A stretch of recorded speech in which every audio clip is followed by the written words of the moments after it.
আসসালামু আলাইকুম। এইচএসসি 2026 তোমরা অনেকে প্রশ্ন করেছো বিভিন্ন মাধ্যমে কমেন্টে বা বিভিন্ন মাধ্যমে প্রশ্ন করেছো যে ইংরেজি প্রথম পত্র এবং ইংরেজি দ্বিতীয় পত্র একসাথে মিলিয়ে পাস হবে নাকি আলাদা পাস হবে। ঠিক আছে, কারণ তোমাকে ধরো অনেকেরই এক পার্ট ফার্স্ট পার্ট কিংবা সেকেন্ড পার্ট খারাপ হয়েছে, এই বিষয়টা নিয়ে তোমরা চিন্তিত আছো। দেখো, এর আগে তোমরা আমাকে একটা প্রশ্নের উত্তর দাও। ইংরেজি কি প্রত্যেকটা প্রথম পত্র এবং দ্বিতীয় পত্র দুইটার নাম কি ইংরেজি আছে? হ্যাঁ, ইংরেজি আছে, তাই না? তাহলে ইংরেজি থাকলে কি একটা পত্র না, এটা একটা পার্টি, ওটা শুধু দুইটা ভাগে দেওয়া হয়েছে বইটা।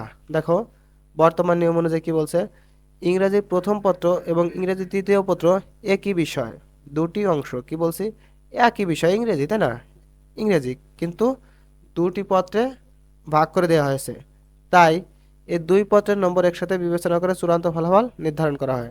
দেখো, মনে করো তুমি প্রথম পত্রে পেয়েছো 66, প্রথম পত্রে 66 পেয়েছো, দ্বিতীয় পত্রে পেয়েছো ডাবল জিরো।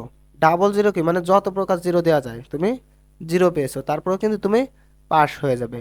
প্রথম পত্রে 50 পেয়েছো, প্রথম পত্রে কত 50, দ্বিতীয় পত্রে 16, তাহলে কি তোমার 66 হচ্ছে 33 33 66, তাহলে তুমি পাস। এর ভিতরে এখন অনেকে বলতে পারো যে আমি তো প্রথম পত্রে পরীক্ষা দিয়েছি, দ্বিতীয় পত্রে পরীক্ষা দিই নাই, কিংবা দ্বিতীয় পত্রে পরীক্ষা দিয়েছি, প্রথম পত্রে পরীক্ষা দিই নাই, কিন্তু আমি একটা সাবজেক্টেই 66 প্লাস নাম্বার পেয়ে যাব। তাহলে কিন্তু ভাই তুমি ফেল।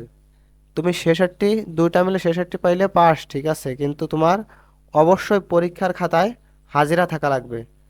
পরীক্ষার খাতায় তোমাদের একটা হাজিরা নেয় না, ওই হাজিরা শিটে তোমার সই থাকা লাগবে। হাজিরা শিটে সই থাকলেই তুমি দুইটা মিলে 66 পেলেই পাস। ঠিক আছে, আশা করি বুঝতে পারছো। এখন এখন আমরা আলোচনা করি। দেখো, তোমার দুইটা মিলে জিপিএ সিস্টেম। দেখো, দুইটা মিলে তুমি 66 থেকে 79 পাইলে ডি গ্রেড পাচ্ছ, 80 থেকে 100 পাইলে সি গ্রেড, 100 থেকে 120 পাইলে বি গ্রেড, 120 থেকে 140 পাইলে এ মাইনাস, 140 থেকে 160 পাইলে এ, এবং 160 থেকে 200 পাইলে এ প্লাস। আশা করি বুঝতে পারছো। এ বিষয়ে আর তোমাদের কোনো প্রশ্ন থাকার কথা নাই। তারপরে যদি কোনো প্রশ্ন থাকে অবশ্যই কমেন্টে করে যাবে, আমরা তোমাদের উত্তর দেওয়ার চেষ্টা করব। প্রিয় শিক্ষার্থীবৃন্দ, শিক্ষা সম্পর্কিত যে কোনো সঠিক নিউজ সবার আগে পেতে অবশ্যই আমাদের চ্যানেলটা সাবস্ক্রাইব করে রাখবে, এবং ফেসবুক থেকে দেখে থাকলে অবশ্যই ফলো দিয়ে থাকবে, অবশ্যই ফলো দিয়ে রাখবে। তো ভালো থাকো তোমরা সবাই। আল্লাহ হাফেজ।